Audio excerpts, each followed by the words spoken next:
Atensi, trio bintang di KTT G20 Bali.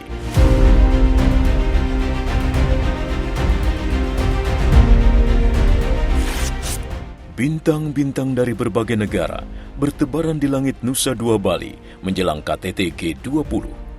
Tapi 3 bintang bakal terlihat kuat pancarannya. Mereka adalah Presiden Joko Widodo, Menteri Keuangan Sri Mulyani Indrawati, dan Menteri Kesehatan Budi Gunadi Sadikin. Kepemimpinan mereka dalam arena side event G20, termasuk di level ministerial meeting, sangat mewarnai visi Indonesia tentang tatanan dunia yang tertib, merdeka, setara, damai, dan berkeadilan sosial. Mari kita ikuti sepak terjang 3 sosok ini satu persatu. Bintang pertama, Presiden Jokowi. Sejak awal, ia ngotot mendorong agar peran G20 dalam transformasi global menuju energi terbarukan bukan hanya omdo alias omong doang. Transformasi perlu biaya. Tanpa ada dukungan dunia internasional, transisi bakal berjalan lambat seperti saat ini. Karenanya, Presiden Jokowi terus menagih komitmen negara maju untuk menyediakan dana awal 100 miliar US dollar yang sudah bertahun-tahun diwacanakan tapi tak kunjung terrealisasi. Selain itu, Presiden Jokowi tak lupa membawa kepentingan nasional dengan menawarkan pembangunan di Indonesia sebagai model bagi negara berkembang dan underdeveloped. Model pembangunan ini berbasis infrastruktur, jalan, pelabuhan, bendungan, irigasi, listrik, jaringan IT, dan lain-lain. Rangkaian infrastruktur ini akan menggerakkan ekonomi.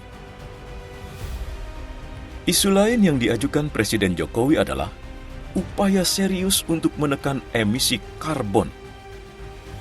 Indonesia sudah mulai melakukannya lewat program rehabilitasi hutan dan lahan, menyetop konversi lahan hutan menjadi kebun sawit, serta merestorasi 600.000 hektar hutan bakau alias mangrove.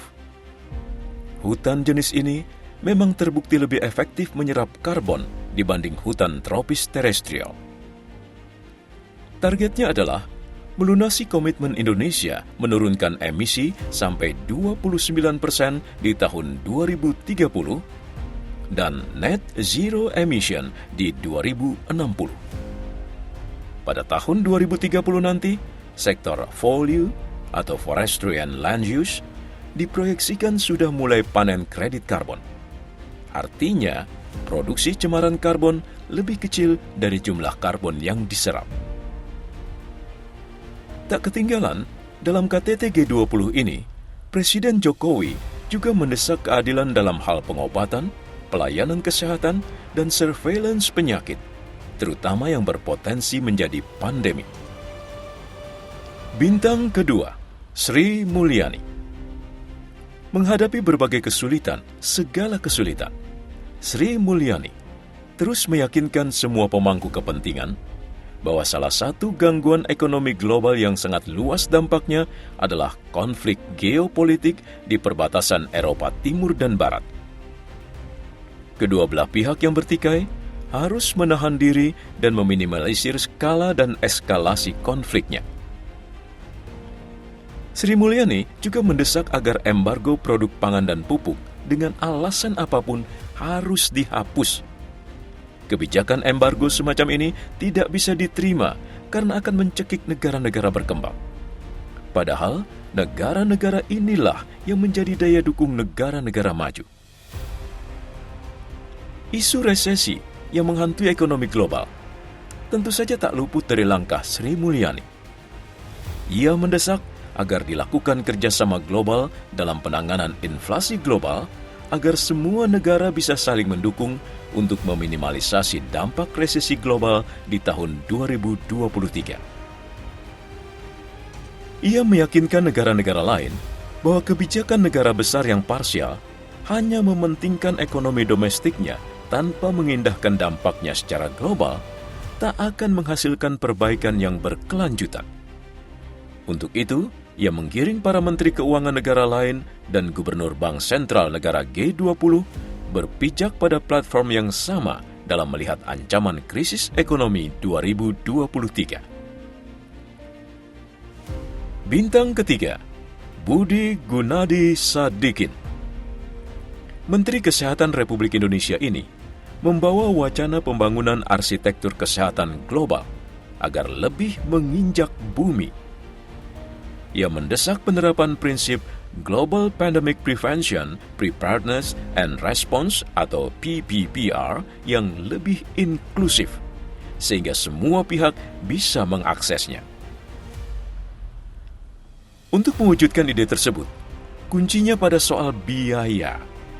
Karena itu, Budi Gunadi dan Sri Mulyani berhasil membuat International Health Fund menjadi nyata. Dalam waktu cepat, dana sebesar $1,5 miliar terkumpul di kas International Health Fund.